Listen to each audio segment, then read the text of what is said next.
తిరుమలలో జరుగుతున్న శ్రీవారి సాలకట్ల బ్రహ్మోత్సవాలలో భాగంగా గరుడ సేవ కోసం చెన్నైకు చెందిన హిందూ ధర్మార్థ సమితి తరఫున 9 గొడుగులు శనివారం తిరుమలకు చేరాయి. ఈ గొడుగులను సదరు సమితి trustee Shri R. Gopal ji, TTD chairman Shri B R. Naidu, EO Shri Anil Kumar Singhal లకు అందజేశారు. వరుసగా 21వ శ్రీవారికి గొడుగులను సమర్పిస్తున్నారు. శ్రీవారి సాలకట్ల బ్రహ్మోత్సవాల్లో భాగంగా గరుడ సేవలో స్వామివారికి అలంకరించేందుకు తమిళనాడులోని శ్రీవిల్లిపుత్తూరు నుండి గోదాదేవిమాలలు శనివారం తిరుమలకు చేరుకున్నాయి.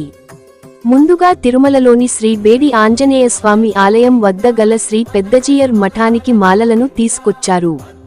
అక్కడ తిరుమల శ్రీ శ్రీ శ్రీ పెద్దజీయర్ స్వామి, శ్రీ శ్రీ శ్రీ చిన్నజీయర్ స్వామి ఆధ్వర్యంలో ప్రత్యేక పూజలు నిర్వహించారు. అనంతరం ఆలయ మాడవీధుల గుండా మంగళవాయిద్యాల నడుమ ఊరేగింపుగా గోదాదేవి మాలలను శ్రీవారి ఆలయంలోకి తీసుకెళ్లారు. 2 కుటుంబాల వారీగా ఆండాల్ మరియు శిఖామణి మాలలు, ఆండాల్ మాల అని కూడా పిలువబడే 2 శిఖామణి దండలు పెద్ద బుట్టలలో ఉంచి తిరుపతికి 650 కిలోమీటర్ల దూరంలో ఉన్న తమిళనాడులోని శ్రీవల్లిపుత్తూరుకు చెందిన 2 కుటుంబాల పూల తయారీదారులు సమర్పిస్తున్నారు.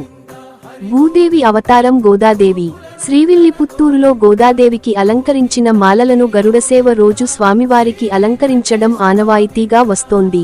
శ్రీవిల్లిపుత్తూరులోని శ్రీరంగమన్నార్ స్వామివారి ఆలయానికి గోదాదేవి తండ్రి శ్రీపెరియాళ్వార్ పుష్పకైంకర్యం చేసేవారని, రంగనాథునిపై అనన్యభక్తి కలిగిన శ్రీ గోదాదేవి పూలమాలలను మొదట తాను ధరించి ఆ తరువాత స్వామివారికి పంపేవారని పురాణాల ద్వారా తెలుస్తోంది.